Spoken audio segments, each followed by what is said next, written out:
And what drives me nuts that people don't tell students is like, your whole career is up to you. So you can either think you're a big fish in a small pond, or you can go find that person that's amazing and bother them until they'll tell you to shut up and work with you. And then do that to the next person and read the next play and see that play and watch that movie. Because if you're that engaged, you're going to find incredible people to work with. And even if those certain actors, their careers don't pan out this way, usually if they're working that hard, they're going to do something great at some point.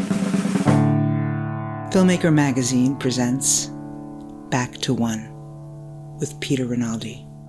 Brad Fleischer is an actor. He sat down with me on the Upper West Side of Manhattan to talk about the work.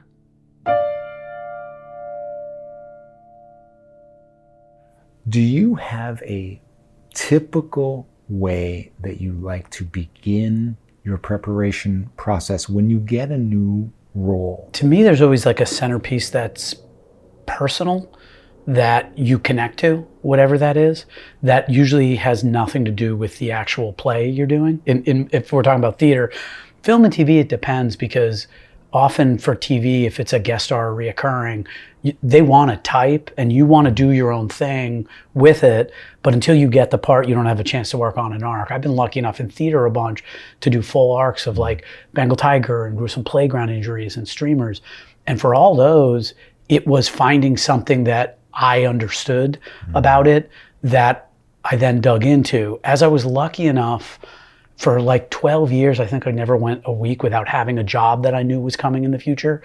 I would actually go to a therapist out in LA, ask them to read the play and talk about the mental process of it. Whoa. So I would attach on something that was purely psychological, because for me, I have way too much energy naturally anyways. So for me, it's always like, calm down, do your research, what's gonna ground you in this so that I'm not intellectualizing anything. Because to me, there's always something intellectual we have that's going to keep us in control of something.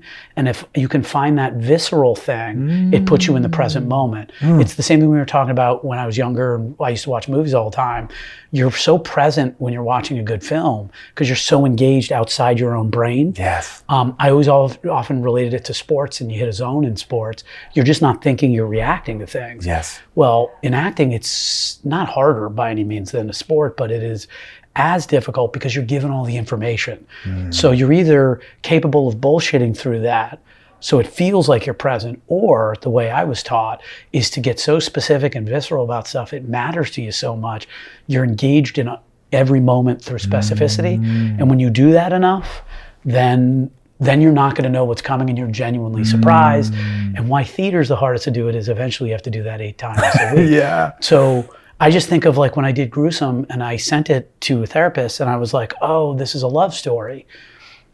When I went to her, she was like, well, I don't think you're going to be excited to have this conversation today. And I was like, why? And she's like, well, this is Rajiv has written a psychopathy.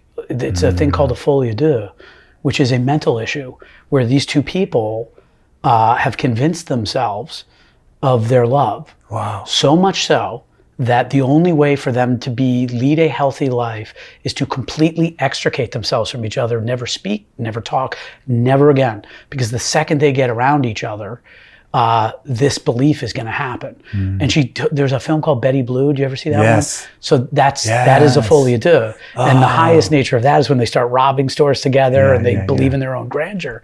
But I watched it, and what was so funny about her saying, you're not gonna like this, is I was like, oh no, your information is what makes this play human and not some weird romance. Because if you know the play, he believes that she's healing him constantly. And in real life, in my opinion, that's not a thing that actually happens. But that belief is real. And if you can figure out what that is, to me, that's just a higher level of, energy is a silly word, but it's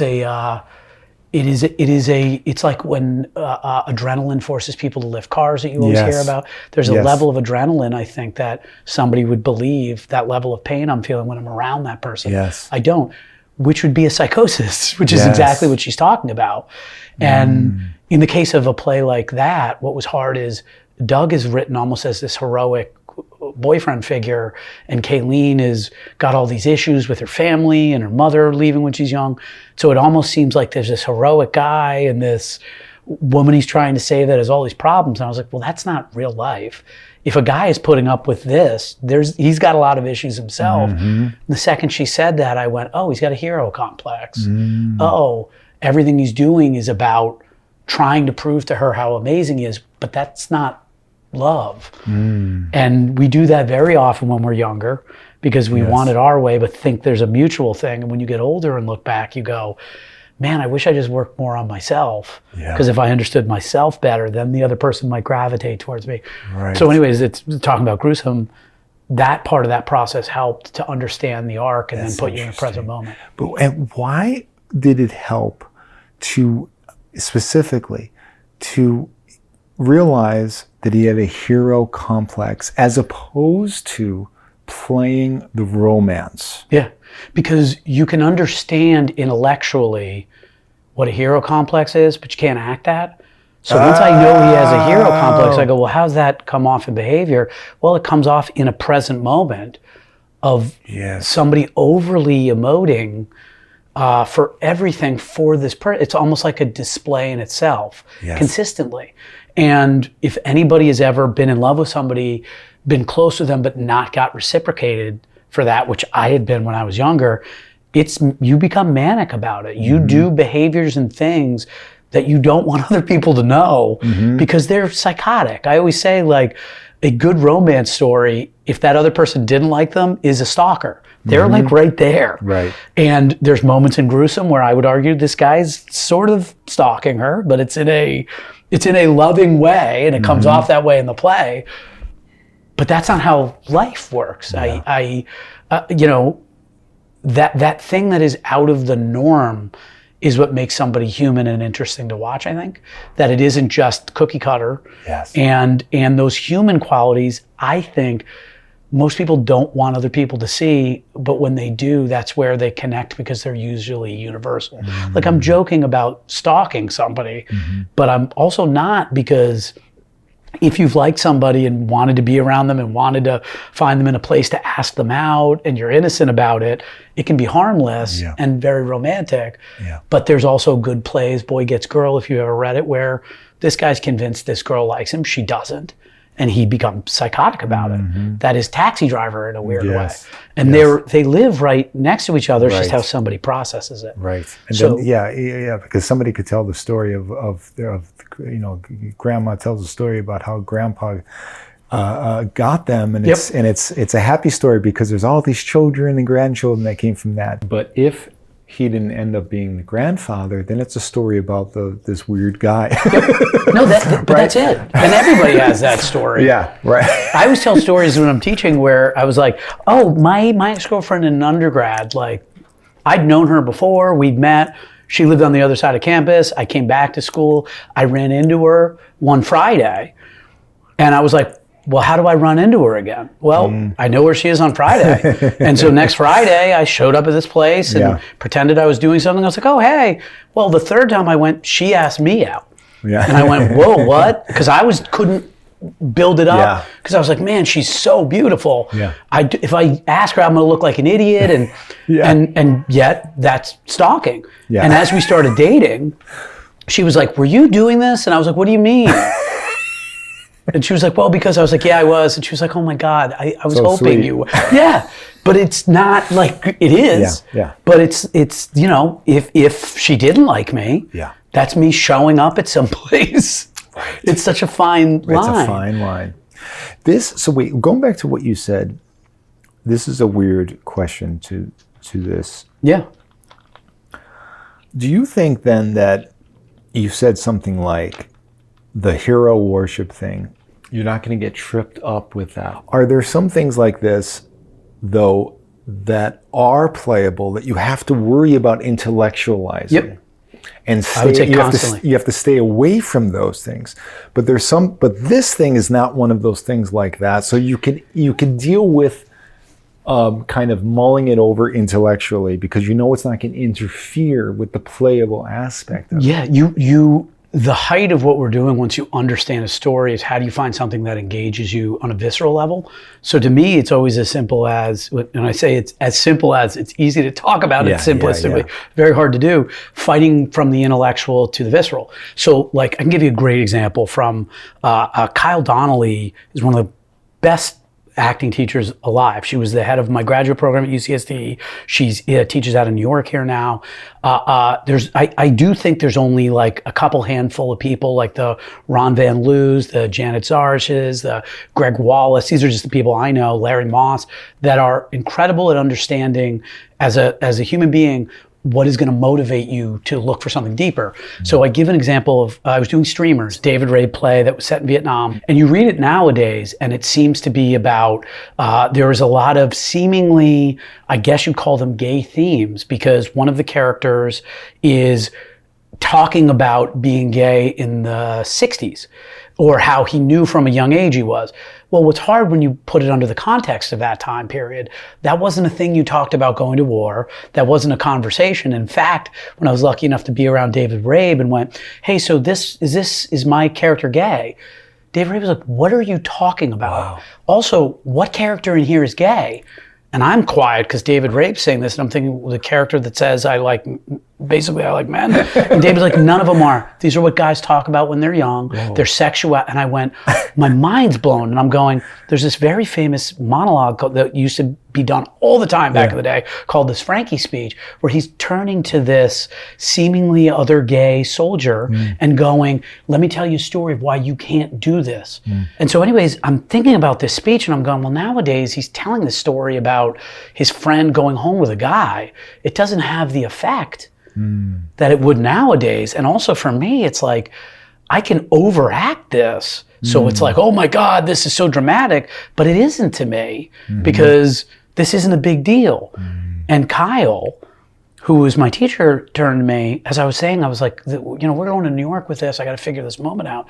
She said, well, Brad, what do you think happened to that guy? I said, what do you mean? He said, Frankie, the guy, what do you think happened to him? And I was like, well, he was ostracized by his friends. She's like, no, he put a shotgun in his mouth and blew the back of his brains. And I went, whoa. Now notice, she didn't allow, that is an intellectual response I gave. He was ostracized. It's like I'm writing a novel about it. Yeah. Not only did she didn't say he killed himself. She got so specific, he put a shotgun in his mouth, that you're getting these images. Yeah. And all of a sudden now, while it's not written in the play at all, I now have an answer through specificity of what happened to this guy. Yes. And now what I'm saying to this guy is, if you don't do this, you're going to end up killing yourself. Yeah. And for him, that's motivating at that time period to try to defend in a positive way his friend that he's going, you got to stop doing this stuff. And by the way, all that conversation existed in the 60s all the time. Now, nowadays, that conversation obviously is a lot more healthy. We're at a much better place of understanding. But to me, what's important, if you can remember what we were like in the 60s, you'll appreciate how much smarter we are now. But as an actor, that puts me in a moment that isn't some conversation I'm having about why I'm having a hard time as an actor figuring it out. I've gotten so specific for that thing. It's a visceral reaction, and I need to tell this story to you now. And no one needs to know that's why. I never told anyone that story, but for me, I went, that's interesting, and if it stops working, I'll have to come up with some other visual for me that's going to put me in that moment.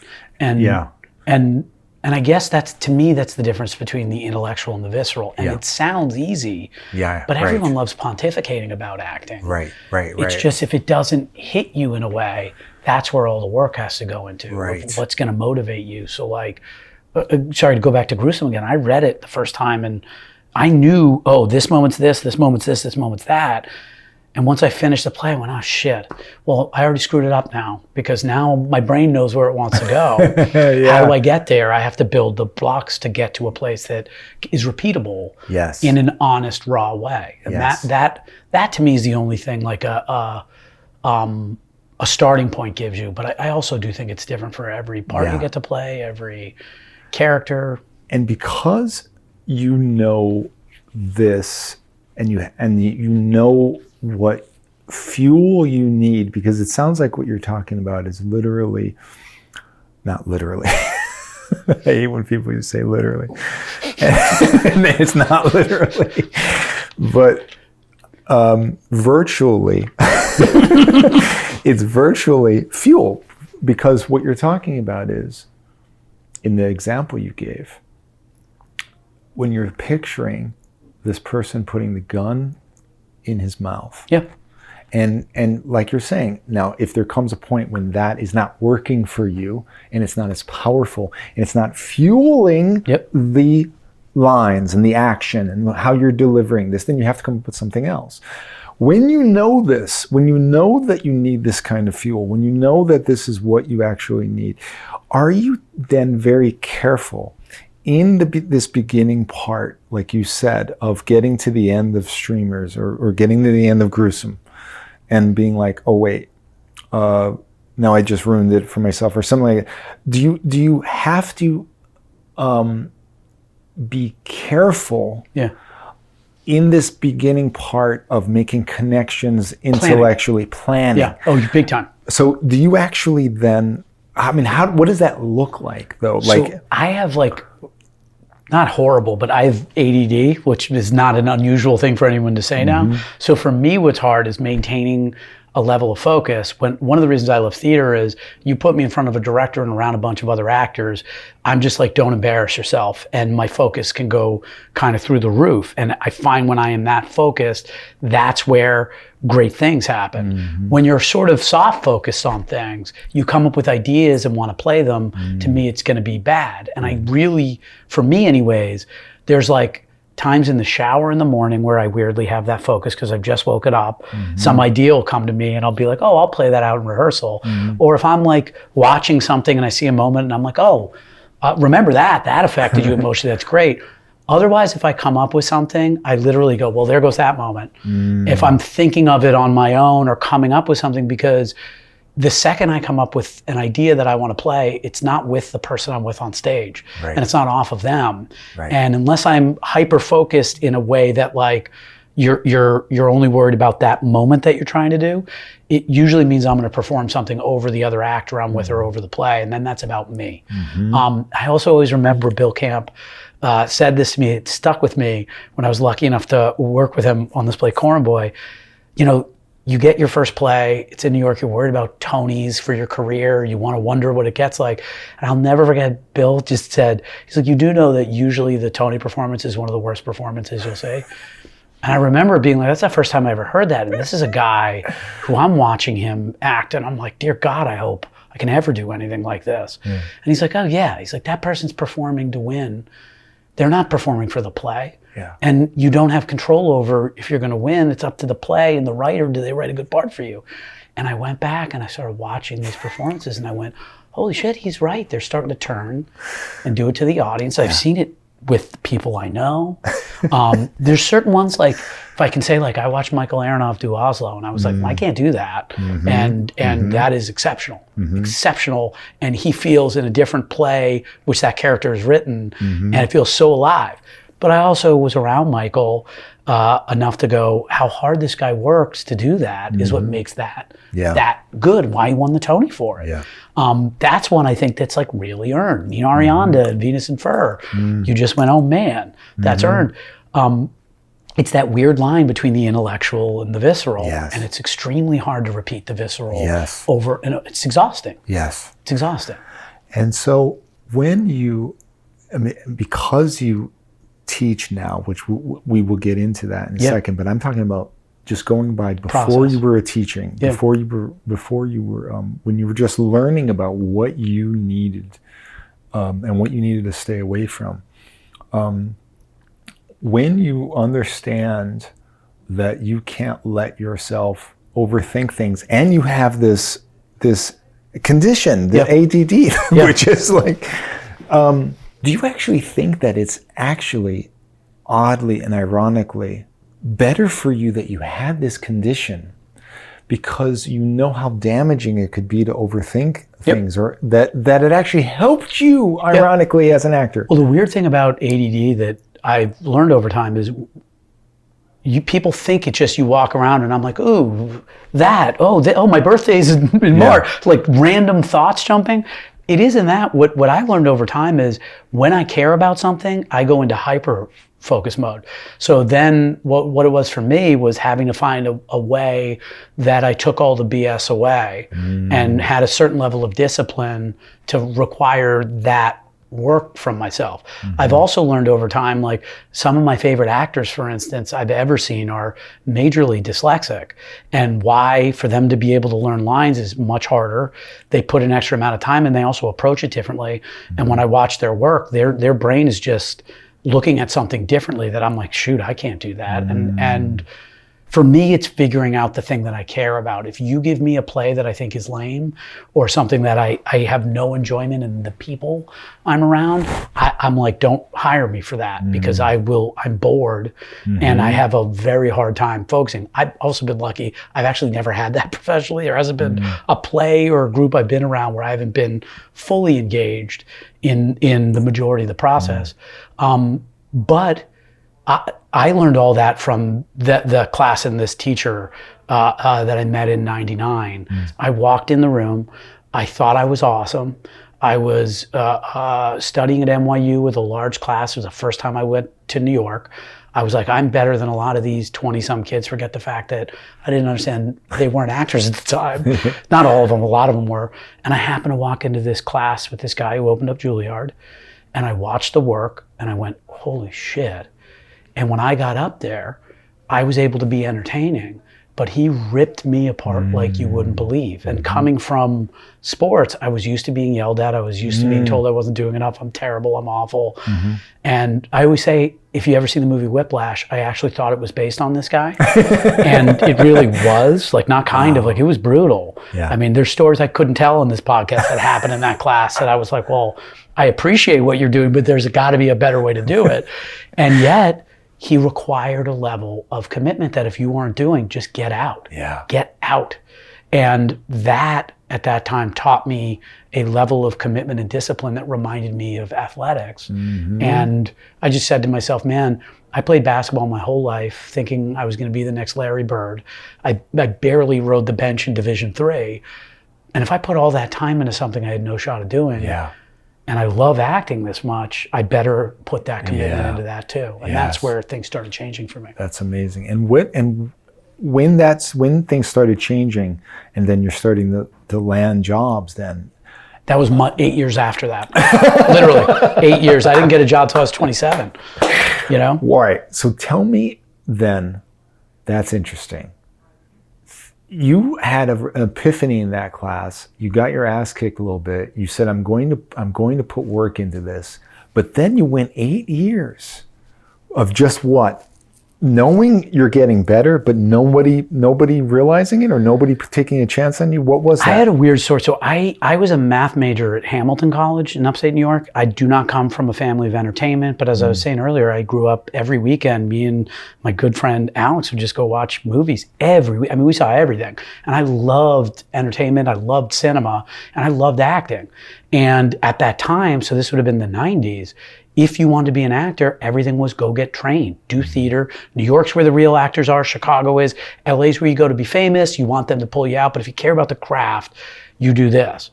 So I got lucky to stumble across this teacher that has a very, not say very bad reputation, he's passed away now, but he didn't have the greatest reputation as a human being, but it's one of the best teachers I've ever met. His name was Gene Lesser. His reputation was so bad that when I went to audition for NYU graduate school, Zelda Finchandler and Janet Zarish pulled my resume up, and after my audition, they said, take his name off. Because they booted him out of Juilliard and booted him out of NYU grad. Wow. But I say all that because when I met him, I just went, he would ask a lot of questions and be brutally honest in ways that were like, if you're auditioning for your favorite director, you better be honest with yourself and ask yourself how you're gonna do. And let me just tell everybody in here, if you believe you're gonna do well, you're all lying to yourselves. And he was right. And he would say these brutally honest things. When you were late, he was like, oh, I guess whatever you're doing is more important than acting. Just simple things that were always so true that required you, through everybody else in class, to hold each other to a different standard. And he was also a big advocate of graduate school. So when I say I didn't work for 8 years, it was so important to me to get into the NYU grad, the Yale, the Juilliard, one of these things. And grad school was a big thing for him because that's where you were trained back then. When I was lucky enough to get into UCSD and I walked in the room with Kyle Donnelly at the time, I knew from what he was teaching to read people's energies and whether or not you get along with it, meaning what behavior stuff are they trying to teach you. I met her, and that was like about 2001, trained with her and at UCSD with many other teachers there for 3 years.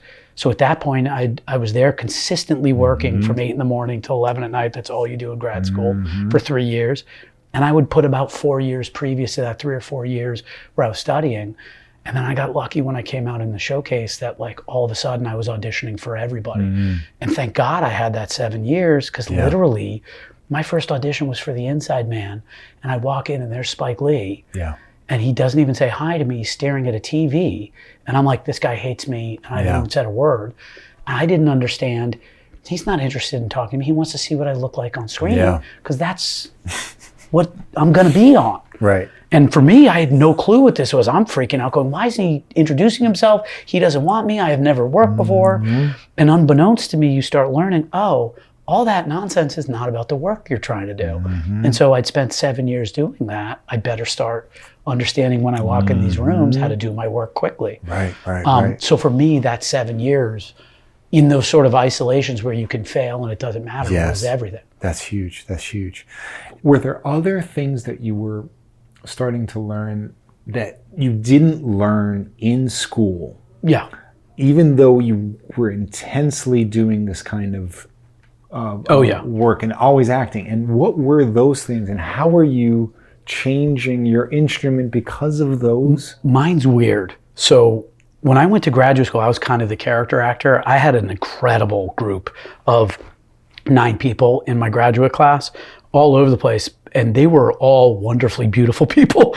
And I was sort of the character guy who like, they would cast me in all those, but none of them were the leads in plays when we were there. But I was also like, I'm at graduate school to learn from these teachers, not to go play Trigorin in The Seagull. Although I wanted to, I just went, class is why I'm here. And while it's been nice to play a lead in a play, it's in school. What happened to me was I came out and all of a sudden I got a lot of attention from agents and casting directors. I was getting called in for all this stuff, never booking anything major, but the first major play I got was a lead on Broadway. And I'd never played a lead in a play. I was lucky enough to do this play Pig Farm back in the day beforehand. But the next thing you know, they hired me for this part. I am the Coram Boy in Coram Boy. I had, fortunately or unfortunately, seen an actor named Dash Eves, if you know who that is in New York, and Laura Heisler. I'd seen them do these plays in New York because I wanted to know the people, and I watched Dash do Lieutenant of Inishmore, and I was like, this kid is fucking incredible. And Laura Heisler blew me away in this BFF play that she did at the Women's Project. All of a sudden I walk into rehearsal, I'm the lead. Dash had like, he was incredible in his part, but I only had like a couple scenes. Laura had a couple scenes, and I'm going like, oh, they're going to realize really quickly I have no business doing this. And then Bill Camp shows up, who I didn't know who Bill was. I'm watching him. Jan Maxwell is incredible in this play too. And I'm going, oh my God.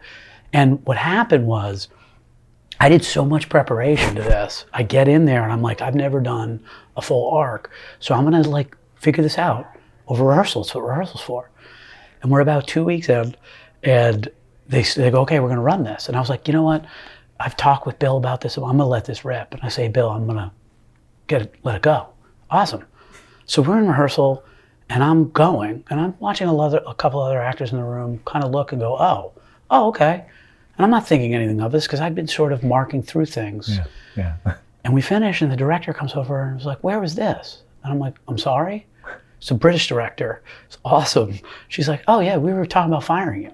It sounded like nothing. And I was like, I'm sorry? And she's like, well, we saw this in the audition. And I was like, well, Melly, you hired me. I'm working through the play. I'd never done this. And it dawned on me. I was like, oh, I just thought, well, you hired me. I've got this job. You could fire me in 2 seconds. And that was one of the biggest learning lessons where I went, oh, guess what you don't get to do in rehearsal professionally? You don't get to mark through things until you're the star. And by the way, you should be marking through things intellectually anyways. And the only reason I bring that story up is I was lucky from that to get streamers and do that twice. And I think Bengal Tiger was after that. Streamers was the first time where I went, oh, I think I can call myself a professional now, because my bad is I hope most people's good. Mm-hmm.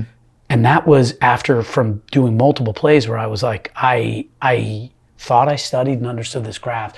I don't understand any of it. And after about Bengal Tiger and Gruesome, and this is where I went, oh, all the intellectual stuff you learn, all of the visceral things you do in class, it's different when you're under pressure. You better learn to figure that one out. I was upset that I wasn't put more in pressure situations, which is when we get to class, what I try to do all the time. Because that's when you know whether somebody can do the stuff as opposed to talk about it. Because under pressure, it's the same thing with sports. You know, you mess up or you get tensed in those things, you don't get a second shot. And in particular with what we do, so much is just up to anyone's opinion. I do believe there's a major difference between good and great. Most people are fine with good. They'll never forget great when they see it, but they don't know great until they see it. So good is what they clap for. And if your goal is to try to be great, hopefully you'll be able to do that in an audition and keep getting jobs. And then it's just the opportunity.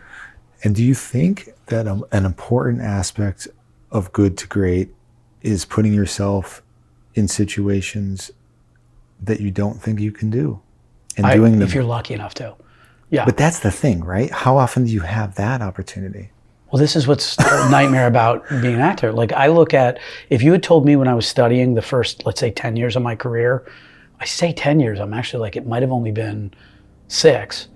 Like if you told the 20-year-old actor, you're gonna have this 6 years, I'd be like, this is the greatest life ever.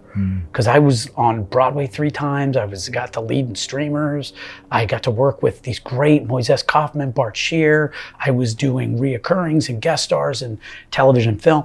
All of it was awesome. However, you're always like, what's the next job?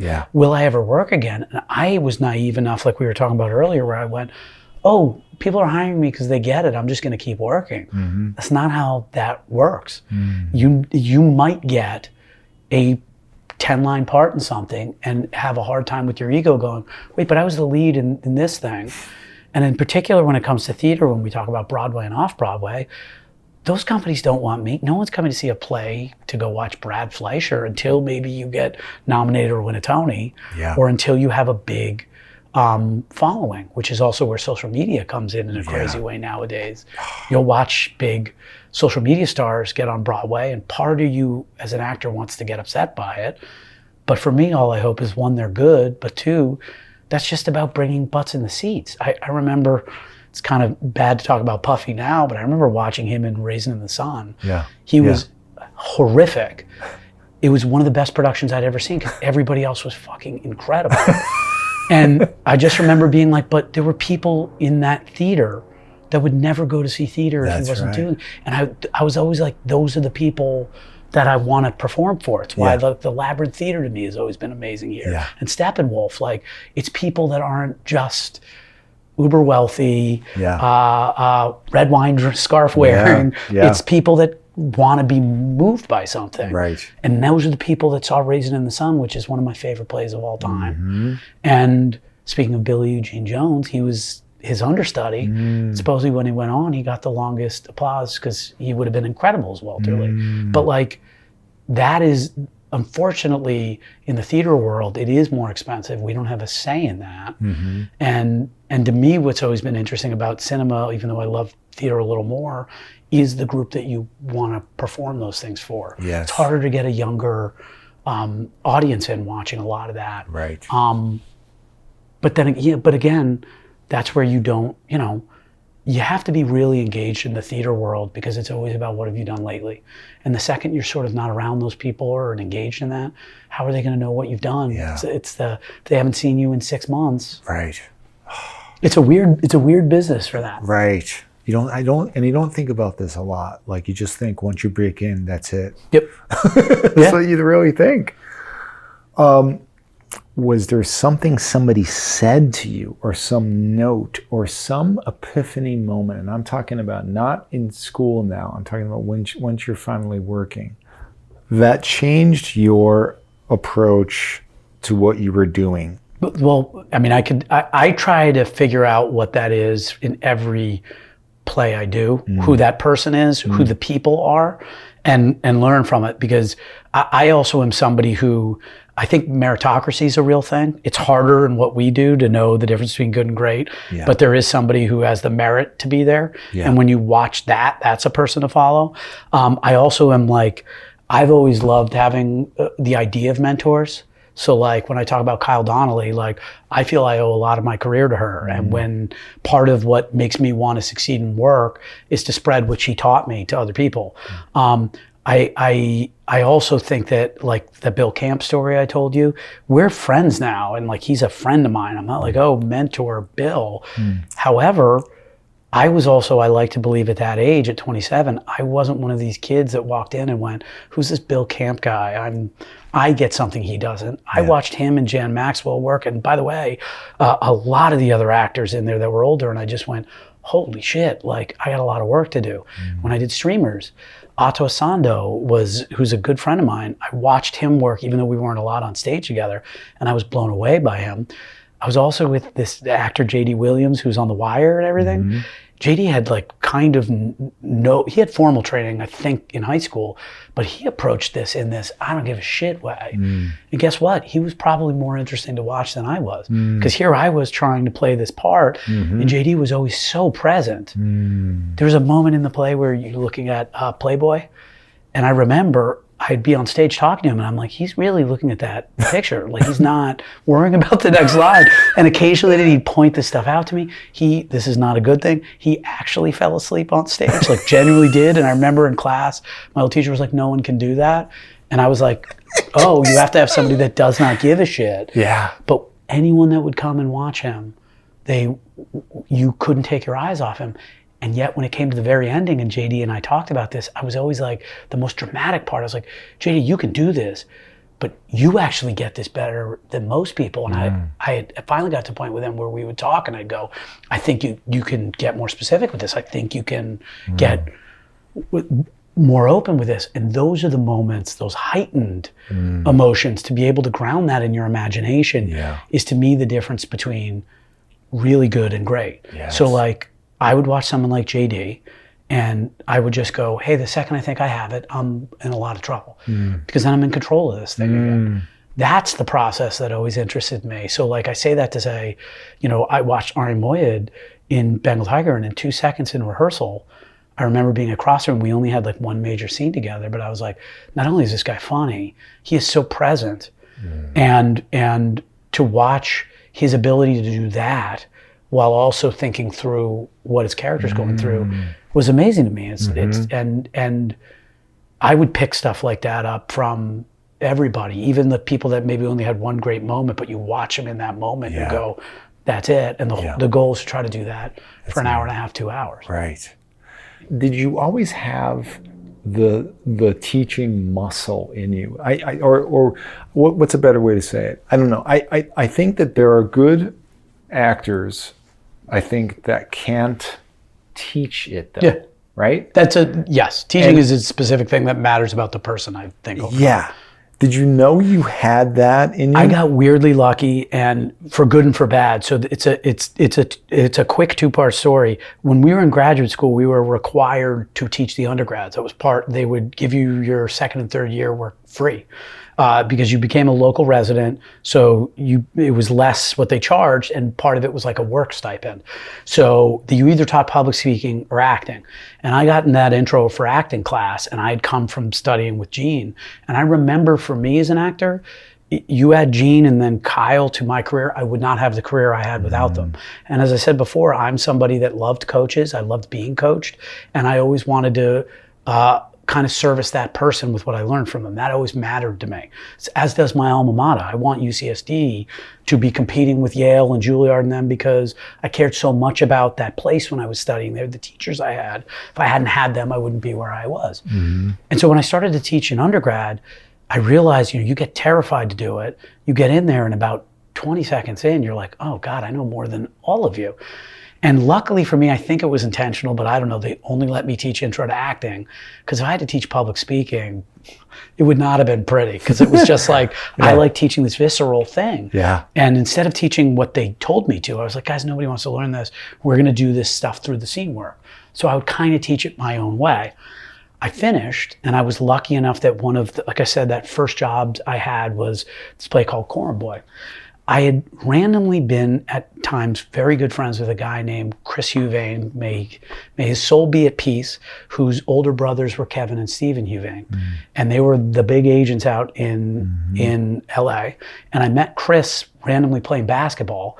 We became very good friends in about the 2000s. He saw me act. He was like, "You're really good." I was like, "Oh, thanks." He owned this bar called The Dime out on Fairfax in LA. So I was out there, and I was always just around the bar during the day. And of course, all actors work there. There's this guy who's become a good friend. He was like my initial student, although he was a friend before a student, named Brad Schmidt. And he was there, and he's like, "I got this audition." I was like, "You want me to read it with you?" And I read it with him, and I was like, "Hey, do you want me to give you notes?" And you saw that look from one actor to another. Who the fuck does this kid think he is? And I was like, "Well, you don't know this about me, but I've studied a bunch, and I've had a bunch of good teachers. I think I can give you a couple pointers on this audition." And I did, and he ended up booking the job. Now, that had nothing to do with what I taught him. I just gave him a couple things that he nailed. He walked in and got the part. He told the other owner of the bar. The owner of the bar was like, "Hey, I got an audition. I want to coach with you." I remember I think it was for Nightmare on Elm Street. Back in the day, I coached him on it. He booked that part. Now, that doesn't happen. And like, this isn't some magical note I gave them, but where people normally memorize lines and do this, I gave them a couple notes they nailed. And they said, "How can I repay you?" And I was like, "Well, I'm a better scene teacher than I am a coach on an audition. I'm much better at it." And so this was around 2007. And, they owned bars. So this owner went to all the bartenders and all the people there, and Brad was there, and I had a couple people outside. I walked into this class that ended up being 12 people. And I was not the youngest, but there was 2 students younger, and the other 10 were all older than me. I walked into that class in 2007. I was like, "Oh, shit. I set this up. They're going to know very quickly you don't know what you're doing." Everyone went up, and then within a minute, I went, "Oh, this is I can impart what Gene Lesser taught me and what Kyle taught me. And I know how to do this, and I know how to read the behavior," which I think most teachers don't, unless you've been around it. That's like the Ron Van Loos, the Larry Mosses. And when I was studying with Gene, I became so obsessed with the class, I would go to class when I wasn't acting in it. I just watched what he was doing.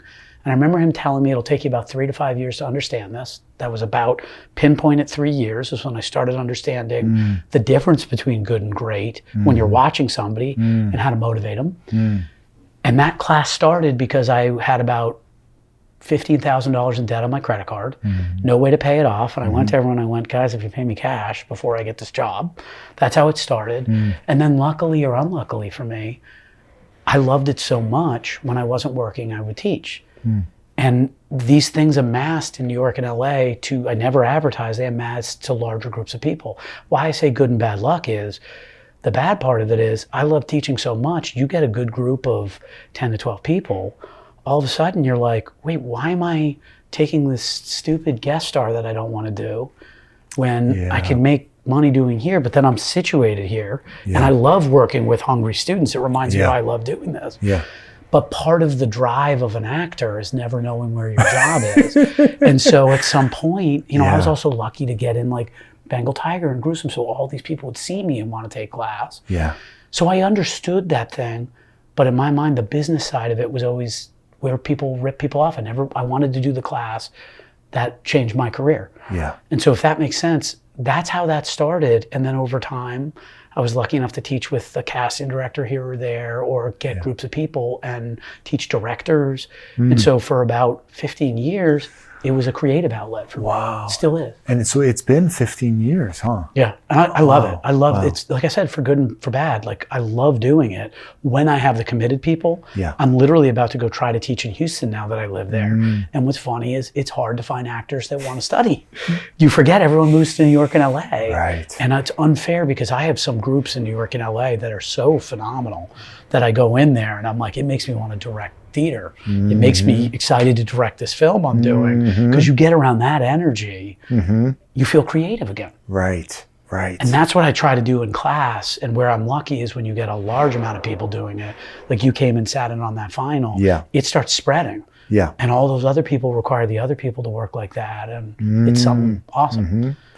I have to say this is not an exaggeration. That was the most fulfilling experience watching actors that I've had in years.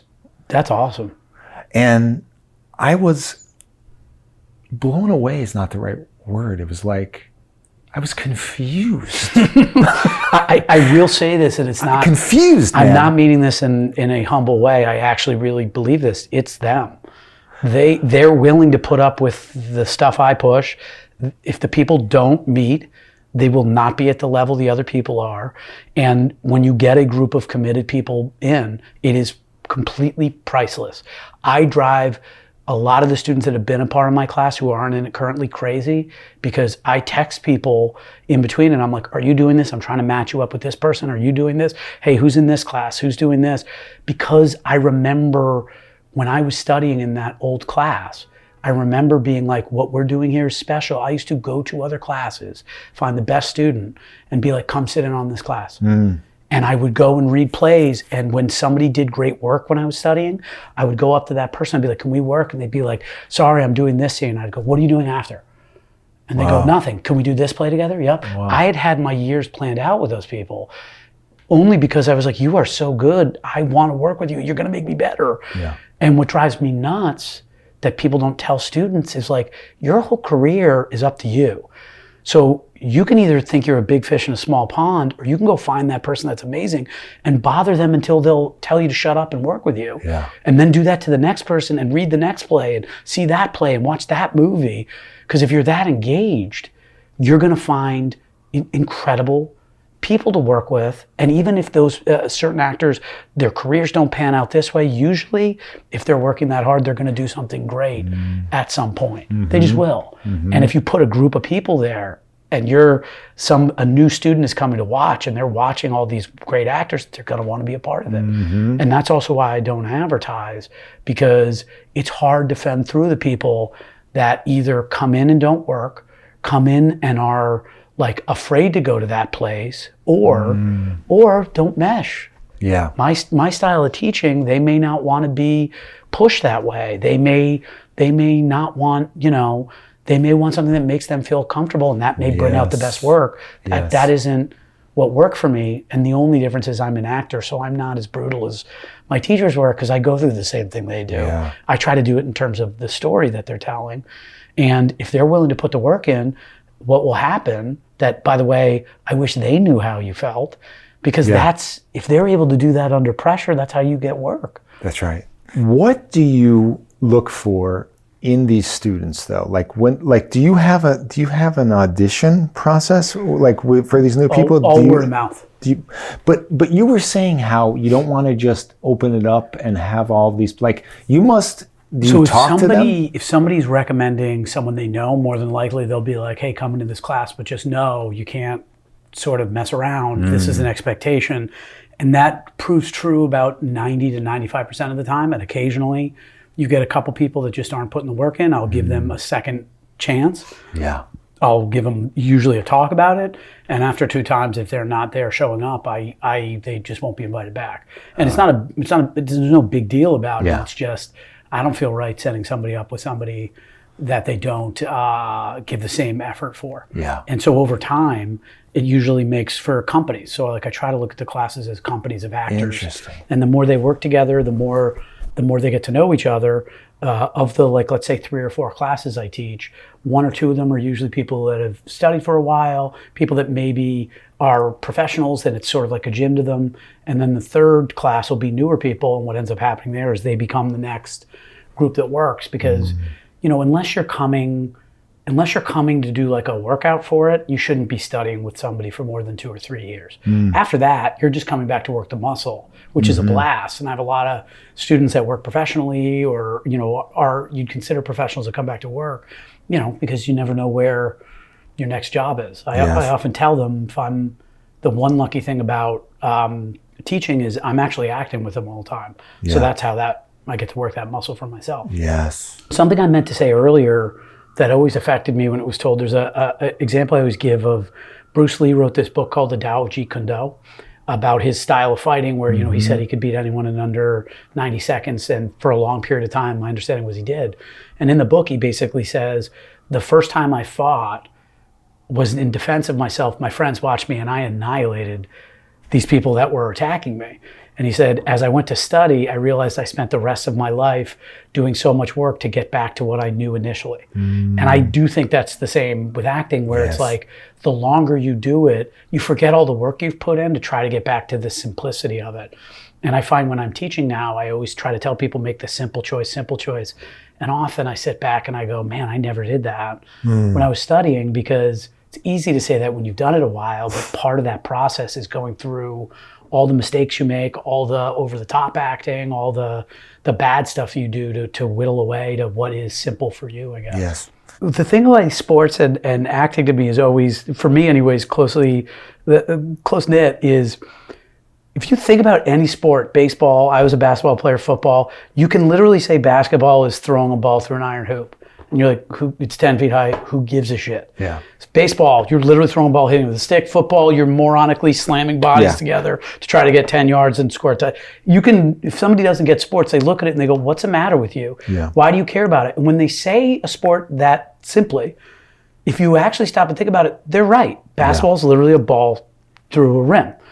But when you put a team together and you have a bunch of people watching, the drama unfolds through those people's commitment. Yes. And to come weirdly full circle back to what we were talking about earlier, that class that I walked into was the first time that atmosphere was created, which is serious play. And it's hard because acting should be fun, you should care, but if you're trying to do it at the highest level, there has to be some level of not just commitment and discipline, but like things to work through, meritocracy. Yes. And to come back to that idea of whatever the craft is, and why I think it matters, is when you put your time in and earn something, it usually lasts a career. Yes. And actually that craft then makes whatever you're doing in life have a purpose. That's why so many actors, when they're studying when you're younger, feel so engaged and want everybody to see this thing. Because when you walk out of a good class, you're experiencing the height of these moments that a good playwright has written over and over, going, I want to do that, I want you to see it. Hopefully what happened when you come to that last class, which is the culmination of this, well, it's hard to maintain that work ethic over the course of time, which is why companies are important, or getting work is important, because it keeps that muscle working and gets you out of your head. Yes. So like it is, to me, sports and acting are so similar because you're using your body. Yes. And again, any smart actor, even coming into class, is going to get nervous, and those nerves will affect them. Yeah. It always blows my mind that isn't the only question that people ask. How do I get over nerves? Yeah. Because even myself, I'm like, I don't know. My whole life I knew since I was younger, if you stick me in a sport by myself, I'm a mental mess. But if I'm all of a sudden on a team with you, I stop worrying about myself. I'm more worried about not failing for you. And there was always a weird relaxation, the more pressure ratcheted up for me. That's me. And it's also, to me, on stage, if I'm worried about myself, I'm going to have tension and all these other things. If I'm worried about the character and the other person I'm acting across and wanting to be good for them, I always found more relief in that. And then it takes the onus off of you. Yes. But that's the thing that was always blown away, was not taught until I walked into that class. And all he talked about was nerves, and would also put you in the most uncomfortable positions all the time. And some of it, like I said, you couldn't do nowadays. I'm not saying you should, but there were certain scenarios where he would say, you're doing this scene. Do you understand how traumatic that is in real life? If not, I'll traumatize you until you understand. And there was a purpose to that, weirdly. Right. If you could separate the two. Some people couldn't, and it wasn't always pretty.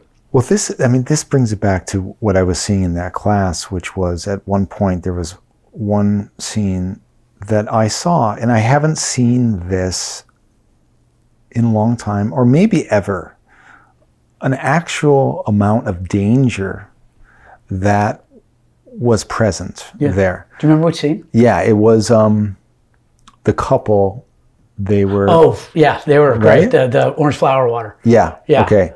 They're exceptional. But you understand, I wasn't just seeing something different. You're seeing a real fight, private and public. That was, it felt like this is dangerous.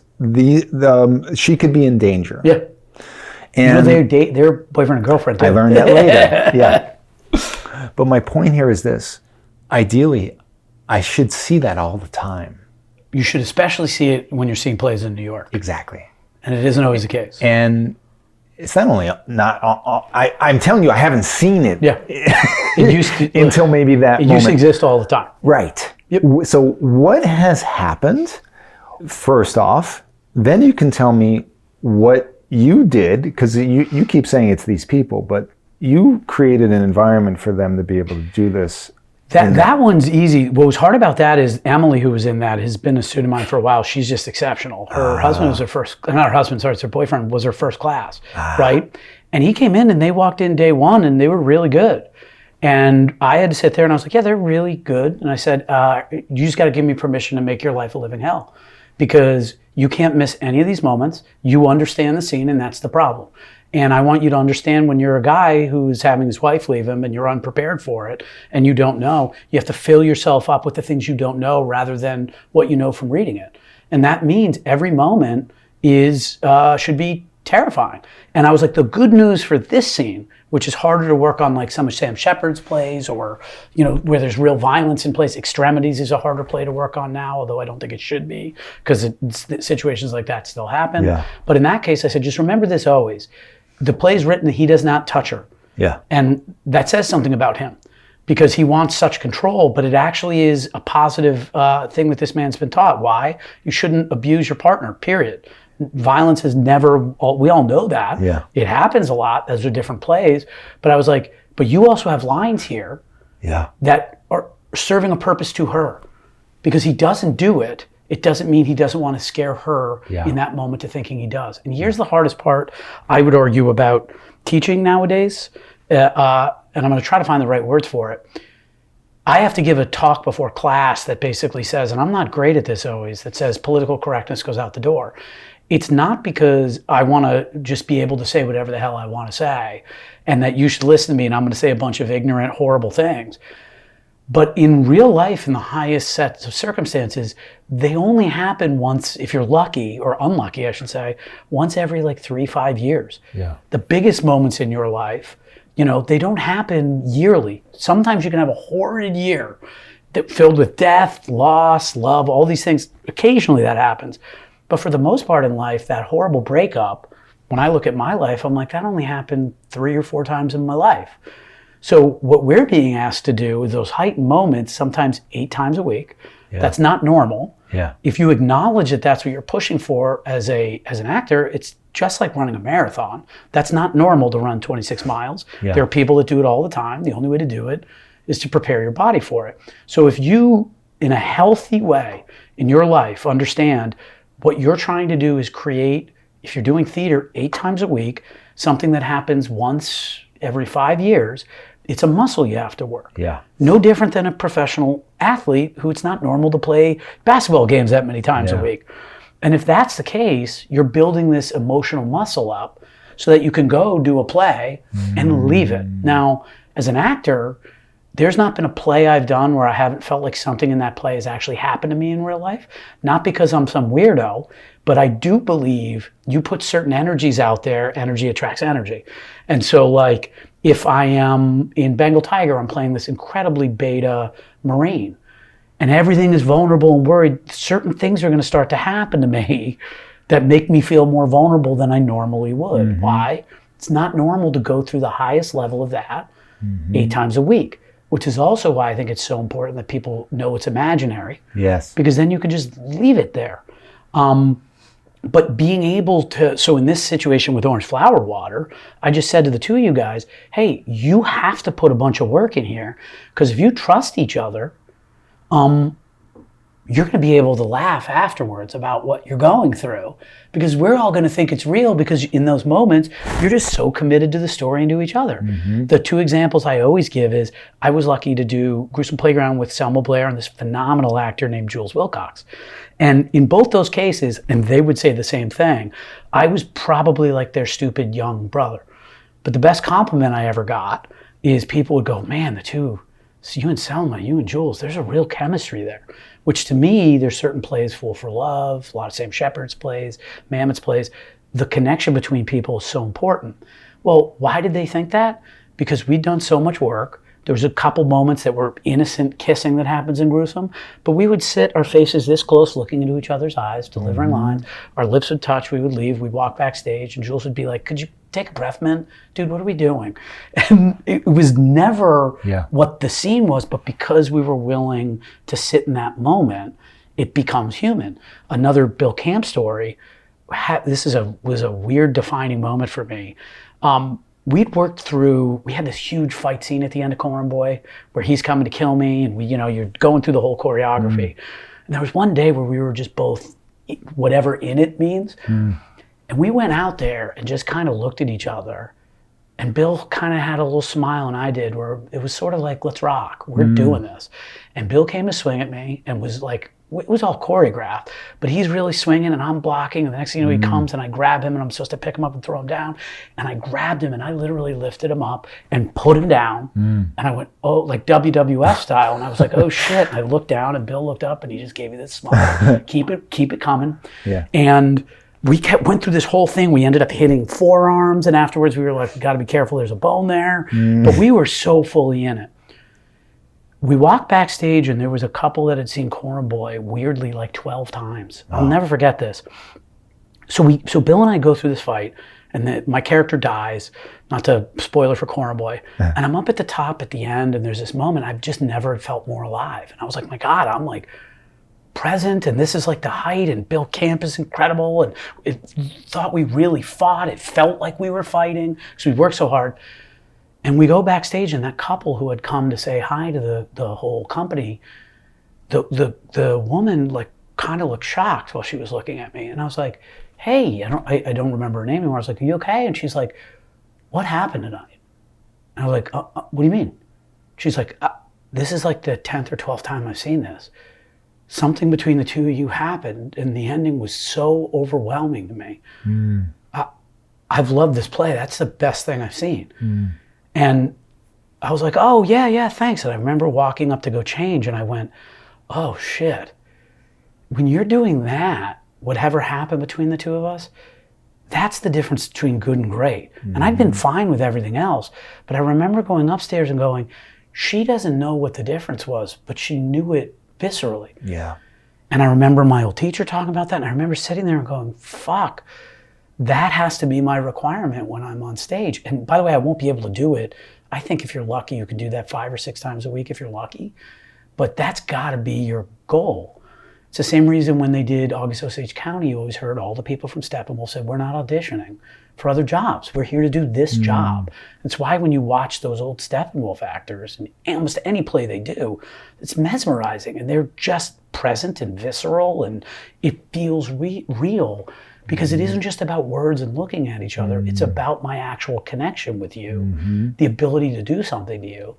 And I just remember setting that for when I was lucky enough to get streamers, and then when I've been really lucky enough to do Rajiv's plays, because not only is he a friend, I just think he's an incredible writer, and he gets the sort of world I come from because he's from a Cleveland version of it. When you do that, and that's kind of your North Star, you're gonna tick certain people off at some point that maybe aren't as committed. And it also can be hard when you're with people that don't know how to do that. And I guess that's a long-winded way of saying, when I go into class and I know people have put work into something, I don't know how else not to go, I owe you this. Because if you're putting that work in, and I can just get you to start understanding that muscle, hopefully the same thing happened to you that happened to me, which went, I don't need a teacher to do this. I just have to require this from myself, because then you end up becoming director proof. Then as an actor, you understand that. And so much of that to me is about mentorship, meeting great teachers, and then committing to it. You go watch the last 10 years of Oscars, Ron Van Loo's name comes up all the frickin' time. And you can't just join a Ron Van Loo class. You either audition and get in, or if you're lucky enough to have, I think he's retiring now, but have gone to NYU, grad, or Yale, there's a reason he's that good. There's a reason he motivates people, because he knows how to break it down to the simplicity of being able to imagine under pressure. So when I was younger and watching movies, I didn't realize when the lights go down and you're just sitting in that seat and watching whatever, your imagination kicks in because no one's watching you. The hard part about acting is, we don't acknowledge when people are watching you, you're being judged. It's hard to get over that thing. So in that case, those two people, what's so funny about them is afterwards they were like, I haven't had that much fun in a while, but it's because of the work they did. Yeah. Period. Yes. And the only other thing I'd add is those scenes are always the ones that are interesting to watch. The hardest are the most innocent. That's the hardest thing because people, over time life does all sorts of things to us. It's very hard to remind yourself when you were naive and, as we were saying before, stupid to a lot of this stuff. Yes. And by the way, we are all the time. Right. But in acting, you have so much information that gives you something that's a step ahead of where you are. Yes. It feels like part of what you're saying, or maybe a lot of what you're saying, is this idea, because you even said this a little while ago, which is you understand the scene and that's the problem. Yeah. And I'm hearing and I'm gathering that part of this work, or maybe a lot of this work, is about forgetting. Tricking. That's what I would say. It's at the height of what you're doing. You are given all the information and you have to figure out a way to trick your brain. Again, that old class I took, they would obsess, and this is what I do for 2 classes. And I teach a 5-week class that there is no technique to necessarily. I don't sell one. I don't go, I'm doing this technique. I just tell you to pick a scene you want to do. You get a partner, and I'm going to coach you on the scene. But what I don't tell people that you're doing is through that scene, you're building a craft up of how to approach it. So rather than me teaching you intellectually how to do it, I want you to figure out the difference between the intellectual and the visceral. And it very often starts before a word's ever uttered. If you understand the way our imaginations work and how hard it is to do that under pressure, if you get specific enough, something as simple as actually being asleep at the beginning of a scene, we will know the difference between somebody who's really surprised and who's not. And I was put in those scenarios when I was studying before. I remember doing Hurly Burly, and the teacher put me up there for a half an hour, embarrassing me in front of the class, because he was like, I just don't buy you're really waking up. And he did it until something in my brain went, this is so stupid. And I literally was thinking about, I was like, just can we stop? This is like so dumb. And all of a sudden the actor ran in and I went, whoa! Huh! And the line started coming out, and it was the best version of the scene I'd done, far and away. And by the way, if you ever read Hurly Burly, it's not nonsensical, but it's nonsensical, the lines, because these guys are all drugged up and half asleep. And all of a sudden in that one moment, I went, oh shit, I have to do that for the whole scene? And when you understand that before you start, it's a lot of work. The most important thing, though, I think, is it's a lot of work for a couple of years. Because once you start understanding how to do that, you're not always right. You can give bad performances, do all that. But your brain and body quickly knows where to go. So like that story I told you about Streamers, where she gave me that note. Yeah. I read Gruesome, and at that point I just went, oh yeah, it's 10 lines earlier. This has to hit me. This line seems like nothing. That's important. I got to be really specific about what that was. What drove me to that? Oh, I have to envision the part later that's written. And what to me makes Rajiv so brilliant, and I don't even know if he knows how he does this, is a good character writer takes away the stuff that characters won't say. So he may write a scene where it's in, and so much for him is, I don't need that line, I don't need that line. Because people don't just tell you what they're thinking and doing. They say it in these weird ways. Yes. So he cuts so much stuff out, but then you realize, man, it's all in there if you're looking for it. Like Bengal Tiger to me, going back to like what the approach was, I was the youngest of 3 boys. Well, you'll read that play and be like, oh, here's a beta soldier and an alpha soldier. And I just think that that's 2-dimensional. And for me, so many dumb things I did in my life, so many, were just trying to impress my oldest brother. And I mean, I could tell you stories where you're like, you did, why would you do that? And what was weird when I do these things, like one time I ripped the whole bus seat because my brother and his friend were next to me. The bus gets parked. I look at the seat, the whole thing's ripped to shit. And my brother comes up to me and he looks at the seat and he looks at me. He's like, you're a fucking moron. And walks out of the bus, and I'm sitting here going, and I got called to the principal's office. I had to wash buses for 2 days. The only reason I did that was to get attention because my brother was laughing. And I just remember going, wow, that's a hard thing to do publicly, because it's really pathetic to want someone's attention like that. And when I got to Bengal Tiger, I went, oh man, this soldier just wants that's other soldiers the alpha. I'm the one that's trying to do it. And when I was younger, rather than just trying, I bullshit my way through everything to try to be cool. And when I read that play, I was like, oh, it's in here. Rajiv's written a really vulnerable kid that as a Marine when he's sent over there is just trying to impress the one guy who he considers his best friend. And what does he do? A lot of dumb shit. And then once that guy's gone, this kid is left to himself. He can't do anything. And that's human. But most people don't want to show the most pathetic parts of ourselves. There's nobody that tells an honest story when they're broken up with. They go to their friends and they tell a story.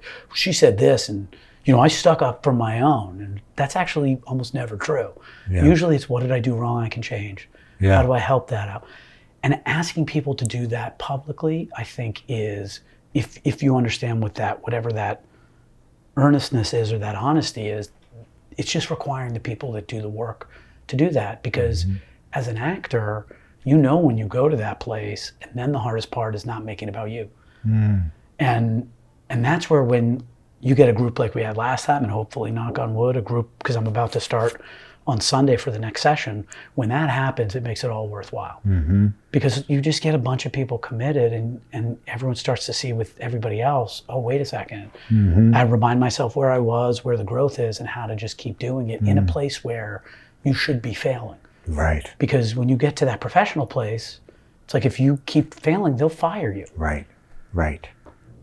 Is there ever a time when you're seeing somebody doing good work, putting it on the line, listening properly, actually viscerally responding, but they're not in the play?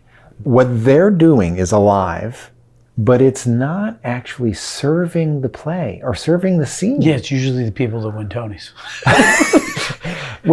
And this sometimes, unfortunately, is somehow accepted, in cases, and like, I don't want to name people, but I think specifically of watching when Orphans came, that Shia LaBeouf was supposed to do with Alec Baldwin. Oh yeah, and he ended up not. I forget what happened there. By the way, he has it on YouTube. Oh really? His version was. I thought it was like incredible. I don't know exactly what happened, but without naming the other people, there was an actor on there who got got nominated for a Tony for that. And I was sitting there in the audience, and he was in the background, not in a scene, doing character stuff that had nothing to do with anyone but him. And I remember getting so furious at it, because I just was like, if I were on stage, there's nothing you can do. Unless I was to really do something that was realistic, which would happen in real life, that's outside of the play, which you should never do. And on one end, it's like, that gets rewarded. In the case, this guy is definitely a talented actor. He's a good-looking guy, especially. You add those two things, people make a lot of excuses. And when people don't know, they're fine with that. You go watch the Philip Seymour Hoffmans and Meryl Streeps, or the Bill Camps, or the, name anyone, the Maria Dizias of the world, that are just relaxed and responding. All that stuff comes from ego. Without naming people, I know people who are incredible at one-person shows. And I've seen them in other plays, they're great, but they're not acting with you. It's also why I always say the height of what we do is always musical theater. The problem is, a lot of musical theater actors are performing. Why? Because you have to sing and dance and step outside of a play to do it. But the Brian Stokes Mitchells of the world and Audra McDonald's, you watch them in a play, they're just as good, and they're able to live the song and come back into a play. That is always the height, I think, of what we do, because I don't know how the hell you do that and remain grounded enough to continue to tell a story, right? But all of that is not necessarily a self-involved thing. I think in musical theater at some point, it has to be, because if you're going to sing a song, you're supposed to be performing it for the audience, depending. But for the most part, I don't know, I always find it more interesting to talk about the Tony Shaloubs and the Robin Williams and the people I've been lucky enough to work with, where it was always a given that they made everything about everybody else with their work. And why theater's awesome when you get around those people, they're always uber grounded. They become just human beings, and it's one of the reasons they love theater, because they don't know how not to do that. Yeah. Narcissism does get rewarded. You have to have a lot of self-belief because that confidence needs to walk in. So the question for me is, how do you manufacture that healthy level of self-involvement while also not letting it affect your life? Yes. Because otherwise you end up probably alone and obnoxious to be around. Yes. But yeah, I've been really lucky when I look back at, like, I was lucky enough to work with Uzo Aduba and Coram Boy, and I remember watching her on stage just as this lovely energy, and she was playing a little kid, and you watch these people and I was like, how is this person not a star? Yeah. And by the way, she almost quit and then got Orange is the New Black. Yeah. And you could see that in the same way I could see Bill Camp, who I don't even believe had an agent at that time when we were working together. And the business side of it is never fair to that. Right. But if you can find a good group that maintains that level of work, I've been going off about Liza Colon in The Bear for months now, because I watched her and I was like, she's the best thing in this. I mean, Jeremy, the lead, is incredible too, but I just watched her and I was like, no one was coming to see The Bear for this side part, who's just an incredible actor. Yes. And always had been, and stuck around for her opportunity to come, which, yes, actually doesn't happen to everybody. Right. We need another 5 episodes. Brad Fleischer, please come back on this show. Anytime. Back to One is a production of Filmmaker Magazine, which is a publication of The Gotham. Listen to back episodes of this podcast at filmmakermagazine.com or wherever you get your podcasts.